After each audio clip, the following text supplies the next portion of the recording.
Many people are feeling that squeeze right now. You know what I mean? Like you just feel like, the stress, the squeeze that's happening. You make a good income and you just have nothing to show for it, it feels like.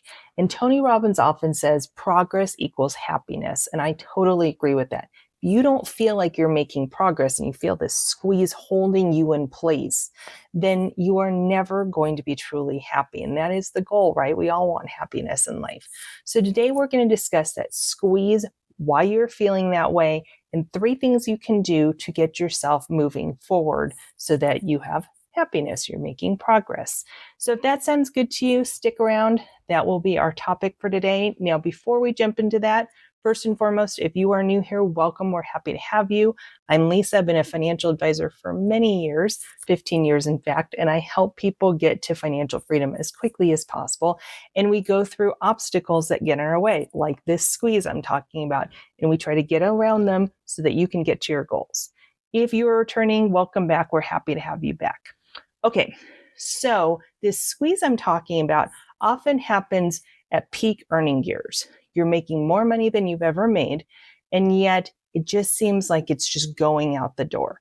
And oftentimes what happens is peak earning years tend to be with peak expense years. Maybe you're paying for college. Maybe you're having to help parents that are aging. Maybe there's healthcare issues. Also, the world has just gotten more expensive. Property tax might go up, income tax might go up, especially if you're making more money, you might go into that next tax bracket. And, and life's just expensive. Groceries, gas, all this stuff just seems to add up. So that is why you're feeling this squeeze. Now let's talk about 3 things you can do to get yourself moving forward so you get out of that squeeze scenario. Okay. So 1 is focusing on your mental well-being. I know that seems silly, but hear me out. So we feel this tension when it comes to our money, that we're not saving, we're not doing what we're supposed to do, quote unquote. And then we go on social media and we see one friend who's on a tour in Italy and another one that's on a yacht, and we sit there and we go, how are they doing this? It just makes us feel worse about ourselves. Like they're on a yacht and I'm not there. And what are they doing that I don't know? I must be stupid when it comes to this stuff, right? That's what we're all saying. And you need to take that element out. It doesn't mean you have to get off social media, but you have to stop comparing your situation to theirs. Stop envying other people. You have no idea why they're there, how they got there, what their debt might look like, right? There's a lot of people holding a lot of credit card debt out there, and they just don't care. And that might not be you. You might care, which I hope you do care about credit card debt. And, they might not have any debt, but comparing yourself does nothing. Okay. So just take that out, take that component of comparing yourself to other people.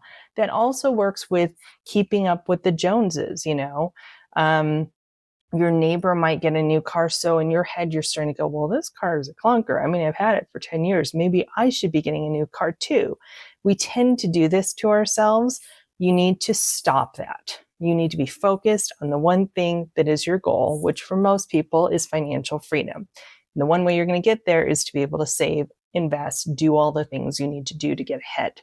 So getting a new car just because your car is hit 5 or 10 years old is not the answer for that, unless you need a new car, right? Sometimes you just need a new car because it's not running the way it's supposed to, or it's not safe. Obviously, in that case, you need a new car. But just get yourself in that mindset of being prepared to do the work and not comparing yourself to other people. Mindset's important. 2, you have heard me say this time and time again, but how many of you haven't done this, which is actually go through your spending? I'm not saying you have to do a budget, because as you know, I don't think budgets work for most people. However, going through and looking at credit card statements, what you're spending your money on, and looking at your bank statements on what you're actually bringing in. Most people don't realize what their net, what their take home is. It's amazing how many people say, this is how much my salary is. And then I say, okay, what's your take home? They have no clue. You need to familiarize yourself with your numbers, and you will start to go through your credit card and get mad at yourself for buying things, which, sometimes is healthy, sometimes not healthy. You don't want to get too mad at yourself, but just make that decision to not buy that again or not get sucked into that again. And you'll start to recognize your pattern of spending, and you can break it once you recognize it. So really important to know what your net income is coming in and also what you're spending your money on. When you understand what you're spending on your money on, then you have more control over it. Okay. The third thing that you should be doing is taking small wins and building on them. So if you're even able to save $100, you should take that as a win. Now that doesn't mean go buy something, okay, or anything, but take it as a win, build on it, use momentum in your favor. Also, a lot of times people forget, and I'm not saying that you shouldn't be wanting to save outside of this because that's where you're going to feel progress, but are you contributing to your 401k? If you are, and that comes out of your gross pay to your net pay to your take-home pay, you are still contributing someplace, okay?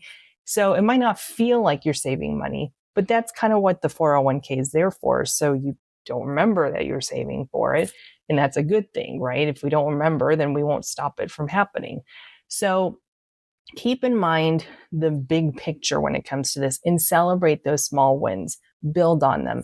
Make it a game. My husband used to say this all the time. He would make saving a game. Like he had in his mind he wanted to save $1,000 a month. And maybe he didn't hit that every single month, but that was his goal, was as a game, how do I get to that 1,000? And it can be kind of fun when you do that. He and I do that now with our savings as well. So I totally get where you're coming from. We used to be in that position as well, and we made some radical changes to get ourselves out of that. But do you need to do radical changes like moving and all this stuff? No, but you do need to become focused on it, be aware of it, and decide to make it change so you don't feel that stress, because stress around money is never a good thing. It's not good for your health. It definitely isn't good for your journey to financial freedom. So I hope this was helpful. Letting me know if any of these help you out or any questions you have, feel free to reach out. So until next time, stay strong out there, be kind to one another, and we will see you on the next video. Bye-bye.